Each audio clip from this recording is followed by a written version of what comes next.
નમસ્તે વિદ્યાર્થી મિત્રો, લાસ્ટ લેક્ચરની અંદર આપણે વિવેચકની રીત જોઈ હતી. હવે બાળકો આપણે ચેપ્ટર નંબર 4ના કૂટ પ્રશ્ન જોવાના છે. તો એમાં બાળકો આપણે ચાલુ કરશું સ્વાધ્યાય 4.2ના જે કૂટ પ્રશ્ન છે, એટલે કે 4.2 દાખલા નંબર 2 થી શરૂઆત કરશું. આપણે બાળકો આપણે આગળના લેક્ચરમાં પૂર્ણ વર્ગની રીત, વિવેચકની રીત અને અવયવીકરણની રીત જોઈ. હવે અહીંયા આપણે જે કૂટ પ્રશ્ન કરીએ છીએ એના સમીકરણ બનાવી અને એનો ઉકેલ છે તે આપણે કોઈ પણ એક રીતે એનો ઉકેલ મેળવી શકીએ છીએ. તો બાળકો આપણે વધારે ઉપયોગ વિવેચકની રીતનો કરશું, કારણ કે વિવેચકની રીત સરળતાથી આપણે મગજમાં બેસી જાય, એટલા માટે આપણે વિવેચકનો ઉપયોગ કરશું. અમુક દાખલામાં આપણે અવયવીકરણ પણ ઉપયોગ કરશું, કારણ કે ત્યાં વિવેચક કરતાં અવયવીકરણ ઇઝી પડતું હોય તો આપણે અવયવીકરણનો પણ ઉપયોગ કરી શકીએ. કોઈ એવું ટેક્સ્ટ બુકમાં કે ક્યાંય એવું કીધું નથી કે તમારે ફરજિયાતના માટે આ જ રીતથી દાખલો કરવો. હા, જો તમને સ્પષ્ટપણે કહી દીધું હોય કે તમારે વિવેચકની રીત કે અવયવીકરણની રીત કે પૂર્ણ વર્ગની રીતેથી જ સોલ્વ કરવો, તો તમારે ફરજિયાત કરવું પડે. જો કાંઈ કીધું ન હોય તો તમે ત્રણમાંથી કોઈ પણ એક રીતનો ઉપયોગ કરી શકો. તો બાળકો આપણે સ્વાધ્યાય 4.2 નો બીજો દાખલો જોઈએ. તો બીજા દાખલાની અંદર આપણે શું કીધું છે, તો કે ઉદાહરણ નંબર 1 માં આપેલા પ્રશ્નોના ઉકેલ અન્ય રીતે મેળવો. હવે બાળકો ઉદાહરણ નંબર 1 છે ને એ શું છે, તો કે ઉદાહરણ નંબર 1 છે એમાં આપણે પેલા એવું કીધું હતું કે આ નીચે આપેલી માહિતીને ગાણિતિક રીતે વ્યક્ત કરો. એટલે કે તો કે તમે જે માહિતી આપી છે એને ગાણિતિક રીતે, એટલે કે ગણિતના સ્વરૂપમાં એને તમે એ માહિતી દર્શાવો, એટલે કે સમીકરણ બનાવવાનું હતું. અને અહીંયા તમને એવું કીધું છે કે એ પ્રશ્નના ઉકેલ અન્ય રીતે મેળવો. તો આપણે શું કરશું, તો કે આપણે સ્વાધ્યાય 4.2 નો દાખલા નંબર 2 કરશું, એટલે એમાં ઉદાહરણ નંબર 1 પણ છુપાયેલું રહેશે. એટલે આપણે ડાયરેક્ટ સ્વાધ્યાય 4.2 નો દાખલા નંબર 2 આપણે કરશું. જ્યાં ઉદાહરણ નંબર 1 પૂરું થતું હશે ત્યાં હું તમને કહી દઈશ કે અહીંયા ઉદાહરણ નંબર 1 પૂરું થઈ જાય છે, ત્યાંથી આગળ હવે આ રીતે કરવાનું છે. બરોબર બાળકો? કારણ કે ઉદાહરણ નંબર 1 માં પણ સમીકરણ બનાવવાનું છે અને સ્વાધ્યાય 4.2 નો જે બીજો દાખલો છે એમાં પણ સમીકરણ બનાવવાનું આવશે જ. બરોબર? તો આપણે ઉદાહરણ નંબર 1 નહીં કરીએ અને સ્વાધ્યાય 4.2 નો જે બીજો દાખલો છે એ કરશું, એટલે એમાં સમીકરણ બનાવશું, એટલે ઉદાહરણ નંબર 1 આવી ગયું. બરોબર બાળકો? તો અહીંયા આપણે ઉદાહરણ નંબર 1 છે એ અંદર છુપાયેલું રહેશે, એટલે હું ડાયરેક્ટ બીજા દાખલાથી શરૂઆત કરું છું બાળકો. ચાલો, તો બીજા દાખલા ઉદાહરણ નંબર 1 ની જ રકમ લેવાની છે. તો ઉદાહરણ નંબર 1 ની અંદર બાળકો 2 દાખલા આપેલા છે. બરોબર? તો એ 2 દાખલામાંથી આપણે પહેલો દાખલો કરશું. અત્યારે શું કીધું છે, તો કે જોહન અને જીવંતી પાસે લખોટીઓ છે. કેટલી લખોટીઓ છે, તો કે 45 લખોટીઓ છે. તો કે બીજા દાખલાનો પહેલો દાખલો આપણે કરીએ છીએ. બરોબર બાળકો? તો જોહન અને જીવંતી પાસે કુલ 45 લખોટીઓ છે. હવે આગળ બંને વ્યક્તિ 5-5 લખોટીઓ ખોઈ નાખે છે. બરોબર? જેટલી હતી લખોટી, પેલા તો આપણે એટલી ખબર કે સરવાળો 45 હતો. હવે બંને વ્યક્તિ 5-5 લખોટી ખોઈ નાખે છે. 5-5 લખોટી ખોઈ નાખ્યા બાદ બંને વ્યક્તિ પાસે જે બાકી બચેલી જે લખોટીઓ છે ને એનો ગુણાકાર 124 થાય છે. તો બાળકો બંને પાસે કુલ કેટલી લખોટીઓ હશે? બરોબર? તો ચાલો આપણે પહેલા તો સમીકરણ બનાવીએ. તો ધારવું શું, તો બાળકો અહીંયા ખાસ જો આપણે થોડુંક રફ કામ કરીએ, શીખડાવીએ તમને કે કેવી રીતે ધારવું. જોહન પ્લસ જીવંતી બંનેની લખોટીનો સરવાળો કેટલો છે, તો કે 45. માની લ્યો કે હું જોહનની લખોટી x ધારી લઉં, તો જીવંતી પાસે કેટલી લખોટી વધે? તો x ને સામેની બાજુ જવા દઉં તો જીવંતી પાસે કેટલી લખોટી વધે, તો કે 45 - x. બરોબર બાળકો? કારણ કે આપણે એક જ ચલનો ઉપયોગ કરવાનો છે, તો કે કોઈ એક વ્યક્તિનું ધારી અને એના ઉપરથી આપણે બીજી વ્યક્તિનું ધારવાનું થાય. બરોબર? તો બાળકો બીજા દાખલાનો પેલો જે દાખલો છે પેટા, બરોબર, એની શરૂઆત કરીએ તો પહેલા તો આપણે હું જોહનની લખોટીઓ ધારી લઈશ. તો કે ધારો કે જોહન પાસે રહેલી લખોટીની સંખ્યા કેટલી હતી? તો કે x. બરોબર. અને જીવંતી પાસે લખોટીઓની સંખ્યા કેટલી થશે? તો કે 45 - x. કેવી રીતે આવ્યું? તો કે એની ગણતરી મેં તમને બાળકો અહીંયા સમજાવી. હવે બાળકો બંને જણ 5 લખોટીઓ ખોઈ નાખે છે. 5 લખોટી ખોઈ નાખ્યા બાદ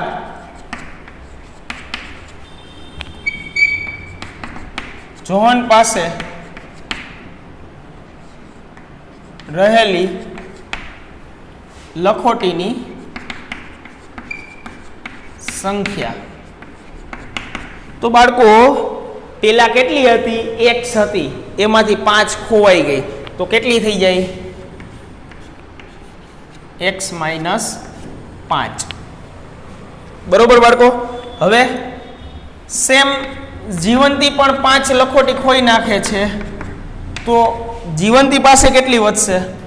તો બાળકો 45 - x હતી, એમાંથી 5 ખોઈ નાખી, તો કેટલી વધી? તો કે 45 માંથી 5 જાય એટલે 40 - x. બરોબર બાળકો. ચાલો હવે તો કે હવે આ 5 લખોટીઓ ખોઈ નાખ્યા બાદ બાકી રહેલી લખોટીઓનો ગુણાકાર 124 થાય. તો માહિતી આપણે લખવી પડે. બંને વ્યક્તિ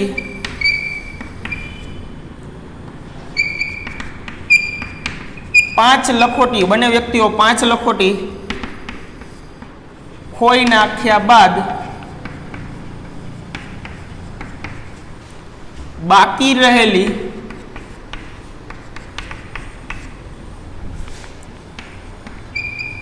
લખોટીનો ગુણાકાર 124 થાય. એટલે કે x - 5 અને 40 - x એ બંનેનો ગુણાકાર 124 થાય છે. તો કે x - 5 અને 40 - x બંનેનો ગુણાકાર કેટલો થાય છે? તો કે 124. બાળકો તો બંને કાઉન્સનો હવે ગુણાકાર કરી નાખીએ આપણે. x × 40 એટલે 40x, x × x એટલે -x², -5 × 40 એટલે -200, -5 × x એટલે -5x બરાબર 124. હવે તો કે -x² હું ઘાત પ્રમાણે એને ગોઠવું છું. પેલા 2 ઘાત વાળું, પછી 1 ઘાત વાળું. તો કે 40x - 5x શું થઈ જશે? સોરી, માઇનસ પ્લસ થઈ જશે. એટલે અહીંયા 40x + 5x એટલે શું થઈ જશે? 45x. હવે -200 ને આ 124 છે એ ડાબી બાજુ આવે એટલે માઇનસ થઈ જશે. એટલે -324 બરાબર 0. હવે આખા સમીકરણમાંથી હું માઇનસને કોમન કાઢું. શું કામ? તો કે x² નું જે સહગુણક છે એ -1 છે. હવે આપણે એને +1 કરી નાખીએ એટલે થોડીક સાદું રૂપમાં સરળતા રહે. બરોબર બાળકો. તો એને હું આખા સમીકરણમાંથી માઇનસને કોમન કાઢું. બરોબર. એટલે અંદરની બધી નિશાની બદલી જશે. તમને મોટો ક્વેશ્ચન થાય, સર તમે માઇનસને કોમન કાઢી ગયા ક્યાં? તો કે એ માઇનસની નિશાની જે કોમન નીકળી એને મેં સામેની બાજુ મોકલી એટલે એ શું થયું? તો કે અહીંયા ગુણાકારમાં હતી, સામેની બાજુ જાય એટલે ભાગાકારમાં આવે. તો 0 ના છેદમાં -1 એટલે 0 થઈ જાય. કારણ કે 0 ને કોઈ પણ સંખ્યા વડે તમે ભાગો એટલે એનો જવાબ 0 આવે. તો બાળકો અહીંયા તમને સમીકરણ મળી ગયું. તો ઉદાહરણ નંબર 1 છે એ અહીંયા પૂરું થાય છે. આ 2 લીટા પૂરા મેં કર્યા નહીં. હવે તો કે હવે સ્વાધ્યાય 4.2 નો પહેલો દાખલો જે સ્વાધ્યાય 4.2 નો બીજો દાખલો જે છે એમાં શું કીધું? ઉકેલ મેળવવાનો. ઉકેલ મેળવવાનો એટલે કે આપણે 3 માંથી કોઈ પણ એક રીતનો ઉપયોગ કરી શકીએ. બરોબર બાળકો. તો ચાલો હવે હું બાજુનું જે લખ્યું છે એને થોડુંક ઇરેઝ કરી નાખું. હવે એની કોઈ જરૂર નથી.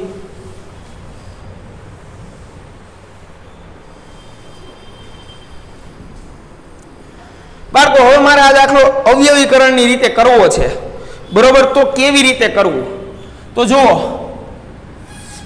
હું તો પેલા આના અવયવ પાડીશ. 324 ના અવયવ પાડો. તો કે 324 ના અવયવ પાડવા તો બીજી અવિભાજ્ય અવયવ પાડવાના છે. તો કે જ્યાં સુધી અવિભાજ્ય સંખ્યા વડે ભાગાકાર થતો હોય, ભાગ હાલતો હોય, ત્યાં સુધી અવિભાજ્ય સંખ્યા વડે ભાગ ચલાવવાનો, બરોબર. તો 2 વડે ભાગ ચાલે છે, તો ચાલો 2 વડે ભાગ ચલાવો એટલે શું આવશે? તો કે 162. પાછો 2 વડે ચલાવો એટલે શું થશે? તો કે 81. હવે 2 વડે નહીં ચાલે, હવે 3 વડે ચાલશે. તો કે 27 તેરી 81, બરોબર બાળકો. હવે પાછો 3 વડે ચાલશે તો કેટલા આવશે? 9. પાછો 3 વડે ચાલશે તો કે 3. પાછો 3 વડે ચાલશે તો કે 1. હવે તમને અવયવ મળ્યા. કયા અવયવ મળ્યા? તો કે 2 ગુણ્યા 2 ગુણ્યા 3 ગુણ્યા 3 ગુણ્યા 3 ગુણ્યા 3. હવે શું કરવાનું? તો કે આ જે તમને અવયવ મળ્યા ને એના 2 ભાગ કરવાના. એવા 2 ભાગ કરવાના કે જેનો સરવાળો 45 આવતો હોય અને ગુણાકાર 324 આવતો હોય, બરોબર બાળકો. સરખી રીતે સમજી લેજો. અવયવીકરણની અંદર કોઈ મોટી સંખ્યા હોય અને એના અવયવ પાડવા હોય તો એના ભાગ કેમ પાડવા, બરોબર. આ જે અવિભાજ્ય અવયવ પડ્યા મારી પાસે છે, બરોબર, એના એવા 2 સરખા ભાગ કરવાના કે જેનો ગુણાકાર 324 આવે અને સરવાળો છે એ 45 આવવો જોઈએ, બરોબર. ચાલો તો હું જોડી બનાવું. અહીંયા પેલી જોડી એવી બનાવું કે 2 ગુણ્યા 2 અને 3 ગુણ્યા 3 ગુણ્યા 3 ગુણ્યા 3. એટલે શું થશે? 2 દુને 4, 3 તેરી 9, 9 તેરી 27, 27 તેરી 81, બરોબર. તો પેલો ભાગ કયો પડ્યો? 81 ગુણ્યા 4. હવે 81 ગુણ્યા 4 છે એ 324 થાય છે, પણ 45 એનો સરવાળો થતો નથી. ચાલો પેલો ભાગ નો આયલો. હવે તો કે હું આ ભાગને થોડોક મોટો કરું. તો કે 2 ગુણ્યા 2 ગુણ્યા 3 એટલે કે 2 દુ 4, 4 તેરી 12, 12 ગુણ્યા 27. તો કે 12 ગુણ્યા 27 છે એ 324 થાય છે, પણ એનો સરવાળો છે એ 45 થતો નથી, બરોબર. તો પાછો આ ભાગને મોટો કરવો જોઈશે થોડોક. તો પાછા આ ભાગને મોટો કરું. 2 ગુણ્યા 2 ગુણ્યા એટલે 4, 4 તેરી 12, 12 તેરી 36. 36 ગુણ્યા શું વધશે? તો કે બીજો ભાગ આવશે 3 તેરી 9. 36 ગુણ્યા 9 એટલે તો કે 324 થાય છે. તો 36 ને 9 45. તો બાળકો આપને ભાગ મળી ગયો કે 36 ગુણ્યા 9 કરો એટલે 324 થાય અને 36 પ્લસ 9 કરો એટલે 45 પણ થાય. તો આપણે એવું જ જોતું છે કે 324 ના એવા 2 ભાગ પાડો કે જેનો સરવાળો છે 45 થતો હોય અને ગુણાકાર છે 324 થતો હોય. તો આપણે ભાગ મળી ગયા. તો આ દાખલો આપણે અવયવીકરણની રીતે આપણે દાખલો સરળતાથી કરી શકીએ છીએ. તો આપણે ગમે ત્યારે કોઈ મોટી સંખ્યા આવે અને એના ભાગ આપને ખબર ન હોય તો આ રીતે પેલા અવિભાજ્ય અવયવ પાડી લેવાના. અવિભાજ્ય અવયવ પાડ્યા પછી તમારે એ જે અવયવોનું લિસ્ટ આવ્યું એ લિસ્ટમાં તમારે શું કરવાનું? તો કે 2 ભાગ પાડતા જવાના. કે જેટલા ભાગ પડતા હોય એવા 2 ભાગ પાડવાના. જોવાનું કે ગુણાકાર તો થતો હશે પણ સરવાળો કે બાદબાકી આપણે જે જોતી હોય મળે છે કે નથી મળતી. મળતી હોય તો એ ભાગ આપણે લઈ લેવાનો. તો આપણે અહીંયા મળી ગયું 36 ગુણ્યા 9, 36 9 324 અને 36 પ્લસ 9 એટલે 45, બરોબર બાળકો. તો ગમે ત્યારે મોટી સંખ્યા આવે ત્યારે તમારે આ રીતે એનો ઉપયોગ કરતા શીખી જાવું.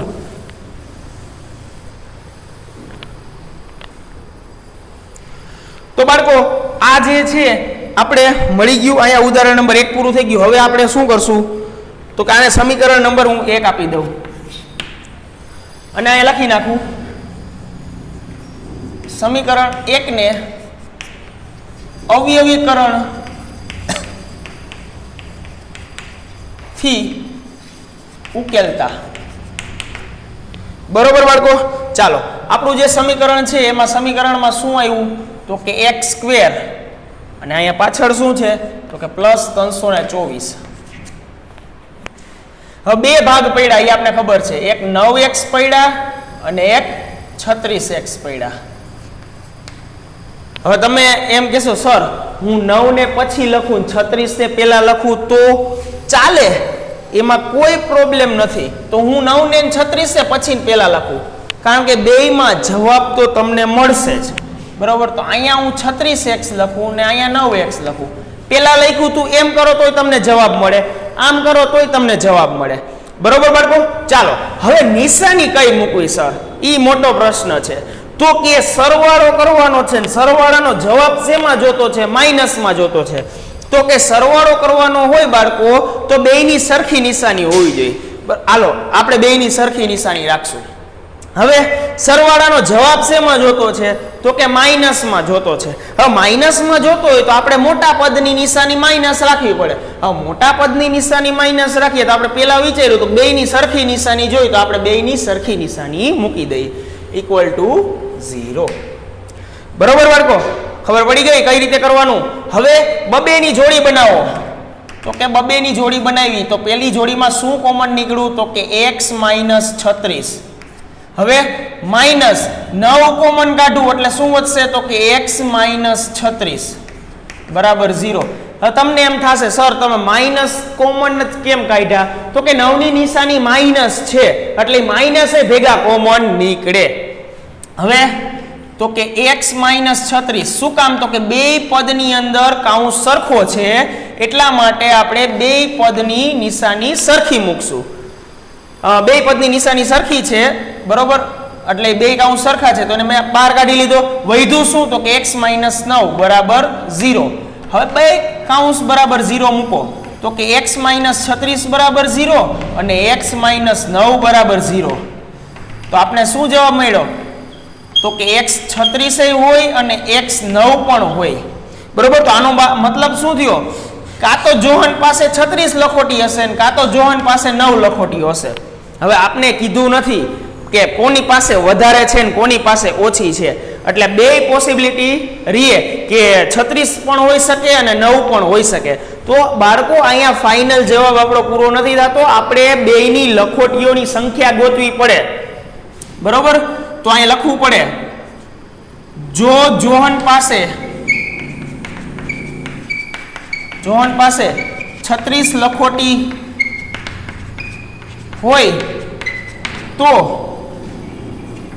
જીવંતી પાસે લખોટીની લખોટીઓની સંખ્યા કેટલી હતી? 45 - x. તો કે 45 - 36 એટલે શું આવશે? 9. બરોબર બાળકો. હવે જો જોહન પાસે 9 લખોટી હોય તો જીવંતી પાસે લખોટીની સંખ્યા બરાબર કેટલી થશે? તો કે 45 - 36 સોરી 45 - 9, કારણ કે x ની કિંમત આપણે 9 લીધી છે. શું જવાબ આવશે? તો કે 36. આ તમારા ફાઇનલ આન્સર થયા. એટલે કે જો જોહન પાસે 36 હશે તો જીવંતી પાસે 9 હશે, જો જોહન પાસે 9 હશે તો જીવંતી પાસે 36 હશે.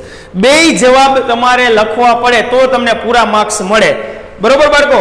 તો આ થઈ ગયો આપણે સ્વાધ્યાય 4.2 નો બીજો દાખલો, જે આપણે એવું કીધું હતું કે ઉદાહરણ નંબર 1 ના ઉકેલ અન્ય રીતે મેળવો. પણ ઉદાહરણ નંબર 1 ની અંદર 2 દાખલા હતા, એમાંનો પહેલો દાખલો આપણે કર્યો, બરોબર. હવે આપણે બીજો દાખલો કરવાના છીએ. તો બાળકો આ તમે કૂટ પ્રશ્ન સ્ક્રીનશોટ પાડી લેજો, કૂટ પ્રશ્નનો કઈ રીતે સોલ્વ કરવો, બરોબર બાળકો. ચાલો તો આપણે બીજો દાખલો જોઈએ છીએ. હવે સ્ક્રીનશોટ પાડી લીધો હશે બધાએ બાળકોએ.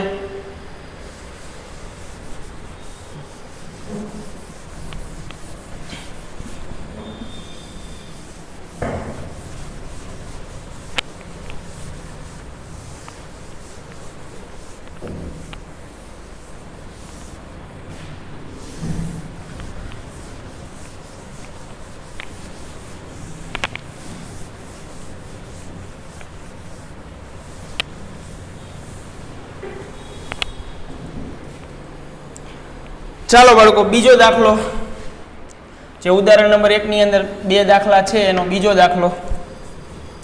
શું કીધું છે? તો કે એક કુટીર ઉદ્યોગની અંદર અમુક રમકડાની સંખ્યા બનાવે છે, એટલે કે કેટલાક રમકડા બનાવે છે. હવે પ્રત્યેક રમકડું બનાવવાનો ખર્ચ ₹55 માંથી એક દિવસમાં જેટલા રમકડા બને એની સંખ્યા બાદ કરવાની. તેટલો છે, બાદ કરતા જેટલી સંખ્યા મળે એટલો ખર્ચ એનો છે. તો કોઈ એક ચોક્કસ દિવસે ઉત્પાદન ખર્ચ ₹750 હોય તો રમકડાની સંખ્યા આપણે જાણવી છે. શું જાણવું છે? તો કે રમકડાની સંખ્યા. અહીંયા પ્રશ્ન જે તમને આપ્યો એની પૂછડીને જ પૂછવાનું કે ભાઈ તારે શું જોતું છે. જેમ આપણે ચેપ્ટર નંબર 3 માં શીખાતા કે પ્રશ્નની પૂછડીને પૂછવાનું કે ભાઈ તારે શું જોતું છે, એટલે પ્રશ્નની પૂછડી સરસ મજાનો જવાબ દેશે કે મારે રમકડાની સંખ્યા જોતી છે. તો આપણે રમકડાની સંખ્યા જોતી છે તો આપણે ધારવાનું શું? રમકડાની સંખ્યા. તો ચાલો, તો આપણે પહેલા ધારી લઈ. ધારો કે રમકડાની સંખ્યા બરાબર x. ચાલો, આપણે રમકડાની સંખ્યા ધારી લીધી. હવે પ્રત્યેક રમકડું બનાવવાનો ખર્ચ આપણે આપ્યો છે. કેટલો આપ્યો છે? તો કે 55 માંથી રોજના ઉત્પાદિત રમકડાની સંખ્યા. બરોબર? તો રોજના ઉત્પાદિત રમકડાની સંખ્યા આપણે જે ધારી છે એ. તો કે અહીં લખીએ આપણે પ્રત્યેક રમકડા બનાવવાનો ખર્ચ કેટલો થશે? તો કે 55 માંથી ઉત્પાદિત રમકડાની સંખ્યા.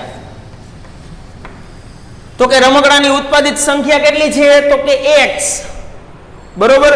અહીંયા તમે એ રીતે પણ લખી શકો, ધારો કે ઉત્પાદિત રમકડાની સંખ્યા બરાબર x, અને ખાલી રમકડાની સંખ્યા લખો તો પણ ચાલે.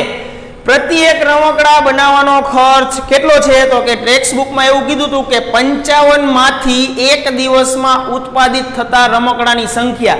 તો જોવો જી, 55 માંથી એક દિવસમાં ઉત્પાદિત રમકડાની સંખ્યાને બાદ કરવાથી જેટલા રૂપિયા મળે એટલાનો ખર્ચ થાય છે પ્રત્યેક રમકડું બનાવવાનો. બરોબર? તો રમકડા બનાવવાનો કુલ ખર્ચ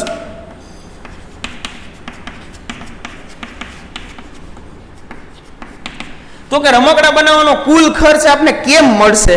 તો બાળકો ત્રિરાશિ મૂકવાની. એક રમકડું બનાવવા માટે 55 - x રૂપિયાનો ઉપયોગ થાય છે. એક રમકડું બનાવવાનું હોય તો એનો ખર્ચ કેટલો થાય? 55 - x. તો એવા કેટલા રમકડા છે? આ બેનો ગુણાકાર કરી નાખો તો કે x ગુણ્યા 55 - x રૂપિયા આટલો ખર્ચ થયો. તો કે x ગુણ્યા 55 - x રૂપિયા. બરોબર બાળકો?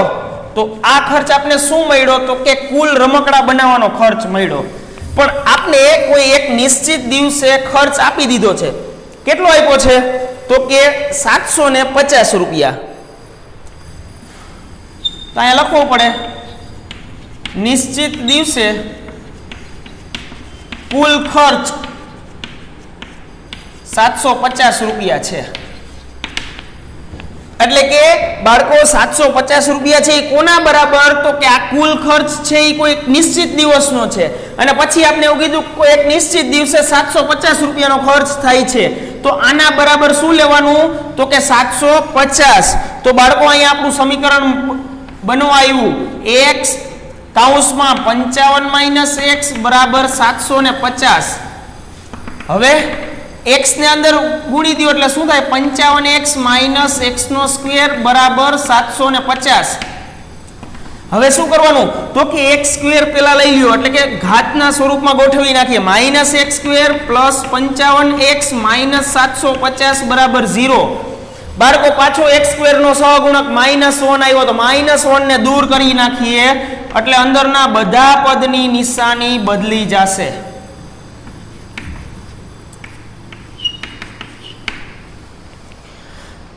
તો અહીંયા તમારો ઉદાહરણ નંબર 1 નો બીજો દાખલો પૂરો થાય છે, બરોબર. હવે આપણાનો ઉકેલ મેળવવાનો છે. તો જોવો જી આપણે અવયવીકરણની રીતે ટ્રાય કરીએ શું થાય છે. તો કે 750 ના એવા બે ભાગ પાડો કે સરવાળો કરતા 55 જવાબ આવે. તો 750 ના સરળતાથી ભાગ પડી જાય છે. કયા? તો કે 25 ગુણ્યા 30, 25 તેરી 75 થાય, તો 25 ગુણ્યા 30 કરીએ તો કે 25 ને 30 55. તો સરળતાથી ભાગ પડી ગયા 25 તેરી 75. તો આપણે અવયવીકરણથી આ દાખલાને ઉકેલવાનો પ્રયત્ન કરીએ. x નો સ્ક્વેર 25x 30x પ્લસ 750 બરાબર 0. બાળકો સરવાળો કરવાનો છે અને સરવાળાનો જવાબ માઇનસમાં જોતો છે. તો માઇનસમાં જોતો હોય તો આ બાળકો આપને પહેલી વસ્તુ ખબર છે કે બેયની નિશાની સરખી હોય, પણ જવાબ છે એ માઇનસમાં જોતો છે એટલે મોટા પદની નિશાની માઇનસ, તો સામે આની માઇનસ આવશે કારણ કે બેયની સરખી નિશાની જોઈ. તો હવે આ પહેલો ભાગ પહેલી પેર ને આ બીજી પેર, પહેલી પેરમાંથી શું કોમન નીકળે છે તો કે x કોમન નીકળે, તો વધ્યું શું x માઇનસ 25. બીજી પેરમાંથી તો કે માઇનસ તો પહેલા કોમન નીકળી ગયા ને પછી કોમન નીકળશે 30, એટલે વધ્યું શું તો કે x માઇનસ 25 બરાબર 0. બે પદની અંદર x માઇનસ 25 કોમન છે એટલે કોમન નીકળી ગયા, અને પછી બીજા કાઉન્સમાં વધ્યું એ લખી નાખો તો કે x માઇનસ 30 બરાબર 0. બાળકો બંને કાઉન્સ બરાબર 0 મૂકો તો કે x માઇનસ 25 બરાબર 0 અને x માઇનસ 30 બરાબર 0. તો x બરાબર 25 અને x બરાબર 30.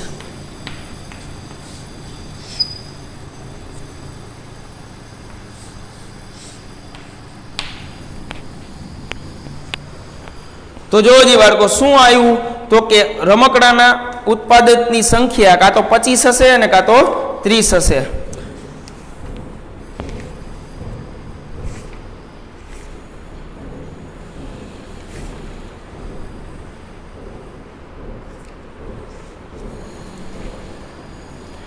તો બાળકો ફાઇનલ જવાબ તમારે લખવાનો રહેશે અહીંયા.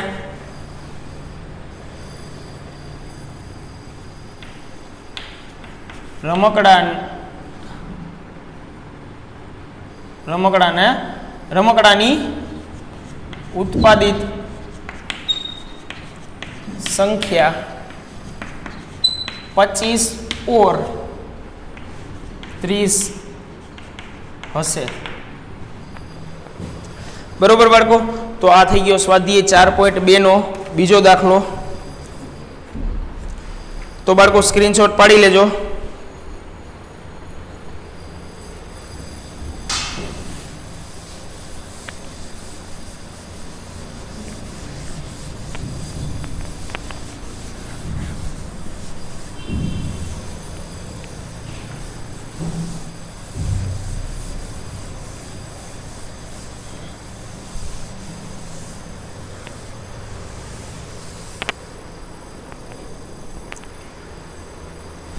બાળકો ત્રીજો દાખલો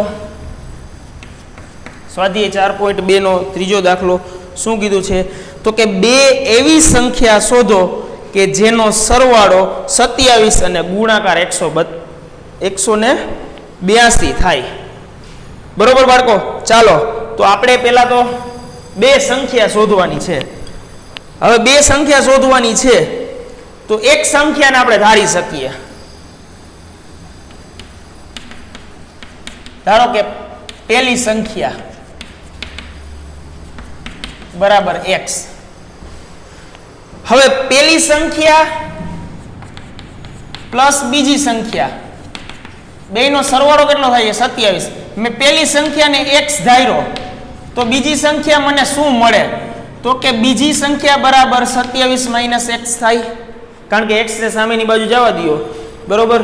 તો બીજી સંખ્યા મારી શું થશે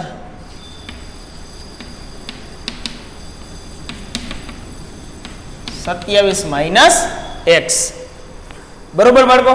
ચાલો તો 27 માઇનસ x કેમ આવ્યો એ ખબર પડી ગઈ. ચાલો હવે આગળ વાત કરીએ.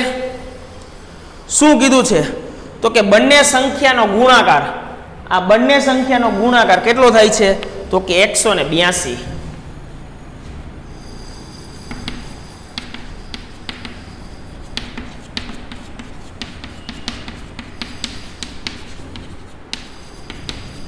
તો બંને સંખ્યાનો ગુણાકાર 182 થાય છે, તો ગુણાકાર કરો બેયનો, શું થશે તો કે x કૌંસમાં 27 માઇનસ x બરાબર 182. તો x ને અંદર ગુણો એટલે શું થાય 27x માઇનસ x નો સ્ક્વેર બરાબર 182. તો કે માઇનસ x નો સ્ક્વેર પ્લસ 27x માઇનસ 182 બરાબર 0. બરોબર બાળકો? હવે આખા સમીકરણમાંથી માઇનસને આપણે કોમન કાઢવા પડશે. તો x નો સ્ક્વેર માઇનસ 27x પ્લસ 182 બરાબર 0. એટલે પ્લસના માઇનસ થઈ ગયા, માઇનસના પ્લસ થઈ ગયા. તો આપણે આ સમીકરણ મળી ગયું. હવે બાળકો તો કે 182 ના એવા બે ભાગ પાડવાના છે કે સરવાળો કરતા 27 આવે. બરોબર બાળકો? ચાલો તો આપણે 182 ના ભાગ કેમ પાડવા, તો આપણી જે રીત હતી છેલ્લે જે મેં કરાવી હતી 182 જે જોહન અને જીવંતી વાળા દાખલાની અંદર આપણે જોઈ હમણાં જ, બે વડે ભાગ ચલાવો એટલે શું થશે 9 દુ 18 અને 2 કા 2. પાછો બે વડે ભાગ નહીં ચાલે, હવે 3 વડે નહીં ચાલે, ડાયરેક્ટ 7 વડે ચાલશે. 13 સત્તા ને 91 અને 13 વડે. તો જોવો જી બાળકો શું પડ્યા, તો કે તમે પેલા 2 ગુણ્યા 91 કરો તો સરવાળો તમને નથી મળતો. બરોબર? પછી 2 ની પેર પાડો તો કે 7 દુ 14 ગુણ્યા 13, 14 ગુણ્યા 13 એટલે શું આવશે તો કે 182. આ બેનો સરવાળો શું આવશે તો કે 27. બરોબર બાળકો? તો આપને ભાગ મળી ગયા. કયા ભાગ મળ્યા? 14 ગુણ્યા 13. આ આપને સરળતાથી મળી ગયા. શું કામ? તો કે અવિભાજ્ય અવયવ 3 હતા ખાલી. તો બાળકો આગળ વધીએ આપણે.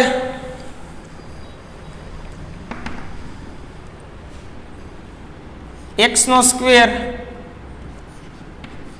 13x 14x પ્લસ 182 બરાબર 0. નિશાની શું મૂકવાની? તો કે સરવાળો કરવાનો છે ને સરવાળાનો જવાબ માઇનસમાં જોતો છે, એટલે બંને નિશાની કેવી હોવી જોઈએ? માઇનસની. બબેની પેર પાડો તો શું થશે? x કોમન નીકળશે એટલે x માઇનસ 13. અહીંયા માઇનસ 14 કોમન નીકળશે એટલે અહીંયા શું વધશે? x માઇનસ 13 બરાબર 0. બંને પદની અંદર x માઇનસ 13 સરખા છે, તો x માઇનસ 13 અને x માઇનસ 14 બરાબર 0. તો x બરાબર x માઇનસ 13 બરાબર 0, બંને કૌંસને 0 આપી દઈએ અને x માઇનસ 14 બરાબર 0. તો x બરાબર 13 અને x બરાબર 14. બરોબર બાળકો? તો શું થયું? કાં તો પેલી સંખ્યા 13 હશે અને કાં તો પેલી સંખ્યા 14 હશે. બરોબર? કઈ નાના મોટી છે એ આપણે રકમની અંદર કીધું નથી. જો પેલી સંખ્યા 13 હોય તો બીજી સંખ્યા શું થાય? 27 માઇનસ 13 એટલે 14. અને પેલી સંખ્યા 14 હોય તો બીજી સંખ્યા શું થાય? 27 માઇનસ 14 બરાબર 13.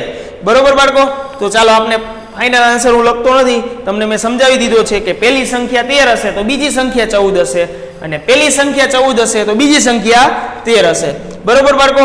તો બહુ સરસ મજાનો નાનો એવો દાખલો હતો જે આપણે જોયો. હવે દાખલા નંબર 4 ઉપર આગળ વધવાનું છે, જે આ લેક્ચરનો છેલ્લો દાખલો.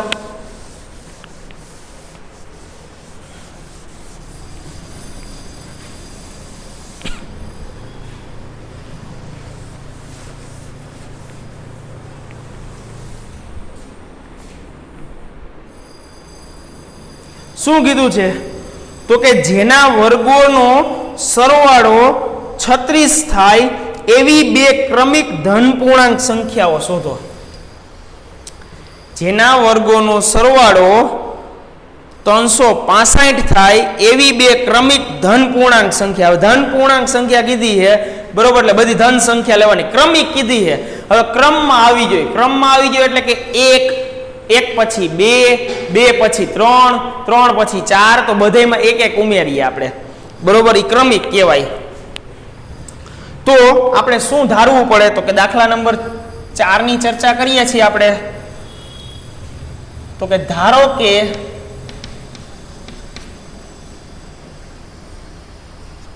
બે ક્રમિક સંખ્યા પૈકી x અને x+1 છે. શું કામ? તો કે હું કોઈ સંખ્યા x ધારું, બરોબર, તો એના પછીની ક્રમિક સંખ્યા કઈ આવે? તો કે x+1, કારણ કે +1 કરીએ આપણે, ક્રમિક કીધી એટલે ક્રમમાં જ જવાનું છે. 1 પછી 2, 2 પછી 3, તો કે બધાયમાં એક એક ઉમેરીએ છીએ.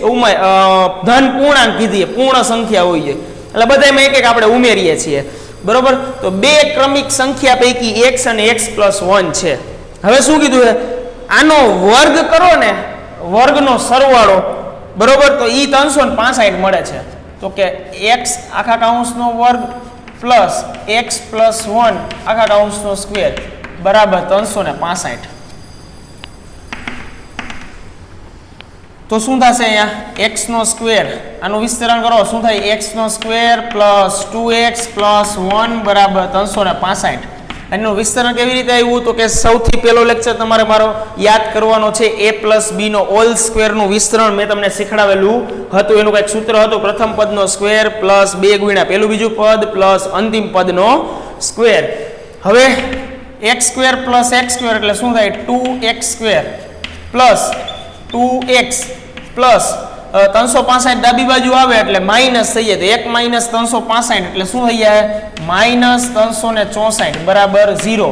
સમીકરણમાંથી 2 કોમન કાઢીએ એટલે શું થશે? તો કે x નો સ્ક્વેર પ્લસ x માઇનસ 182 બરાબર 0.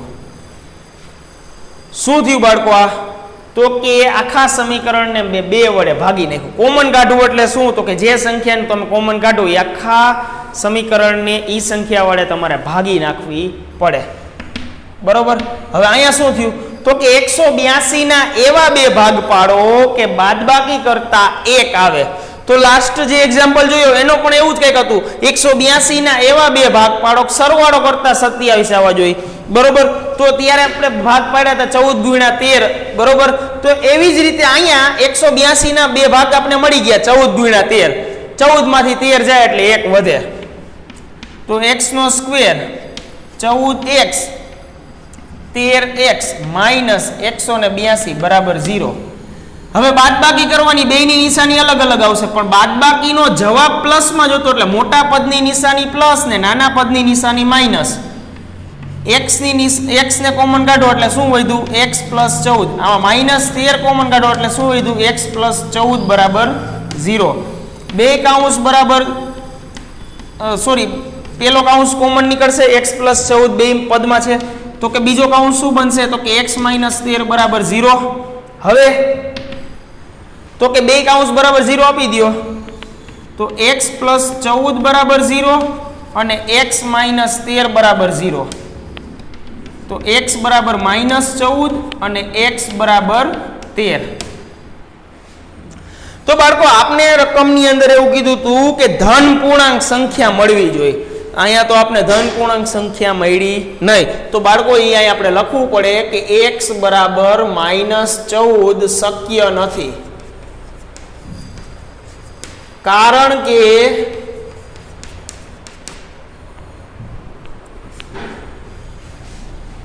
તે ઋણ સંખ્યા છે.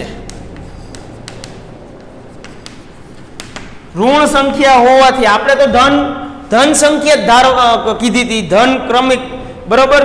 તો પેલી સંખ્યા આપણી કઈ થશે? x, બરોબર. બે ક્રમિક સંખ્યા પૈકી 13 અને 14 મળે છે. શું કામ અહીંયા 14 પ્લસ આવી ગયા? ઘણા બાળકોને ક્વેશ્ચન એવો થતો હશે. તો બાળકો x બરાબર -14 હતા, તો -14 છે, આપણે ધન સંખ્યા મળવી જોઈએ. તો x બરાબર છે, આપણે જે x આ લીધો, બરોબર, એ -14 આવશે નહીં. તો -14 નો આવે, બરોબર, તો એ -14 નહીં આવે. શું કામ? તો કે એ ધન સંખ્યા નથી. તો -14 શક્ય નથી, કારણ કે તે ઋણ સંખ્યા છે, બરાબર. તો હવે x બરાબર શું નક્કી થાય? તો કે x બરાબર 13. હવે x બરાબર 13 મળ્યા, બરોબર. તો બે ક્રમિક સંખ્યા પૈકી 13 અને 14, 13 એટલે તો અહીંયા x ની કિંમત 13 આવી. હવે 14 કેમ આવ્યા? તો કે અહીંયા 13 + 1 કર્યા એટલે શું આવ્યું? અહીંયા 14. તો બે ક્રમિક સંખ્યા પૈકી કઈ કઈ મળી? તો કે 13 અને 14, બરોબર બાળકો. ચાલો તો આપણે આ લેક્ચરમાં અહીંયા સુધી રાખીએ છીએ. નેક્સ્ટ લેક્ચરમાં આપણે દાખલા નંબર 5 થી શરૂઆત કરશું.